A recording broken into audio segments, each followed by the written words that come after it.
자, 논문 관련한 얘기를 좀 더 해볼게요. 검증단이 오늘 표절의 집합체다 이런 표현을 썼네요. 네, 이 검증단은 상식 밖의 논문이다, 대필이 의심된다, 이러한 검증 결과를 내놨습니다. 이 검증단은 14개 단체 소속 교수와 변호사 등 12명의 실명위원과 4명의 비실명위원으로 꾸려졌는데요.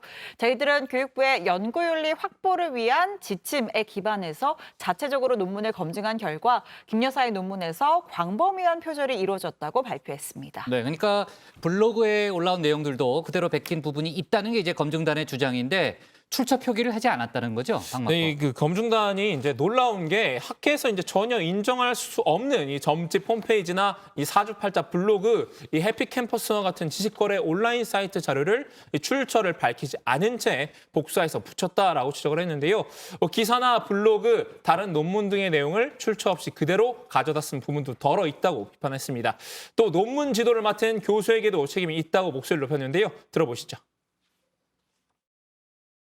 이처럼 상식 이하의 많은 문제점은 김 여사의 논문들이 대필에 의한 것이 아닐까 하는 합리적인 의심마저 불러일으키기도 한다. 이런 상식 밖의 논문으로 박사학위를 취득하고 대학의 강단에서 서서 학생을 가르치는 것은 최소한의 양심도 저버린 행위이다. 논문 지도와 심사를 맡은 지도교수와 심사위원에게도 막중한 책임이 있으며 나아가 부인의 연구 부정 행위를 모를 리 없는 대통령의 처신에도 문제가 없다고는 할 수 없다. 네, 자 오늘 검증단의 발표에 대해서 혹시 이제 반론이나 반박이 들어오면요, 저희가 내일 소개하는 걸로 하고요.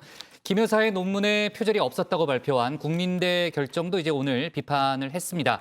관련해서 민주당이나 뭐 정치권의 반응이 나온 게 있나요? 네, 민주당은 그 국민대의 발표를 정면으로 뒤집는 교수단체의 검증 결과가 나오자 김 여사의 논문은 타 연구자의 성과를 훔친 작물이다 이렇게 비판을 했습니다. 직접 들어보시죠. 김건희 여사는 논문에 점집 홈페이지, 사주팔자 블로그, 학생 지식 공유 거래 사이트 자료 내용까지 마구잡이로 끌어다가 놓았습니다. 타 연구자의 성과를 훔친 작물이며 수준 이하의 무단 복사, 표절 자료 집합물입니다.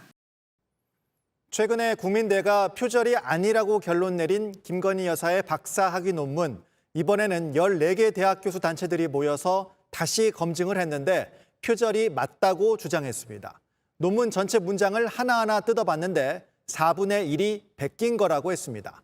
그대로 갖다 쓴 거라고 주장하면서 특정 점집 홈페이지는 물론 온라인 운세 시스템을 만드는 도면까지 제시했습니다. 성화선 기자입니다. 음량의 기본 원리를 설명한 한 블로그입니다. 2007년 김건희 여사의 국민대 박사학위 논문과 비교해보니 거의 같습니다. 사주를 설명한 한 점집의 홈페이지 내용도 거의 그대로 실렸습니다. 온라인 운세 콘텐츠를 만드는 도면도 공개됐는데 똑같습니다. 전국 14개 교수단체가 모인 범학계 국민검증단이 김 여사의 논문을 자체 검증한 결과입니다. 논문의 문장 하나하나 모두 분석했다고 밝혔습니다. 박사 논문의 860개 문장 중 220개 문장을 출처 없이 베껴 썼다고도 했습니다. 지식 거래 사이트를 이용하는 것은 도무지 묵과할 수 없는 것이며 대필에 의한 것이 아닐까 하는 합리적인 의심마저. 검증단의 발표를 듣던 한 80대 은퇴 교수도 목소리를 높였습니다. 새로운 진리를 개발하는 데 그 목적이 있는 겁니다. 관행 천만의 말씀입니다. 어디 그런 관행이 있습니까? 앞서 국민대는 김 여사가 연구윤리를 위반하지 않았다고 판단했습니다. 당시 국민대는 표절률이 12에서 17%에 그친다고 했습니다. 하지만 검증단은 광범위한 표절이 있다는 정반대의 결론을 내렸습니다. 또 국민대의 검증 보고서와 제조사위원회의 명단을 공개해야 한다고 촉구했습니다. JTBC 성화선입니다.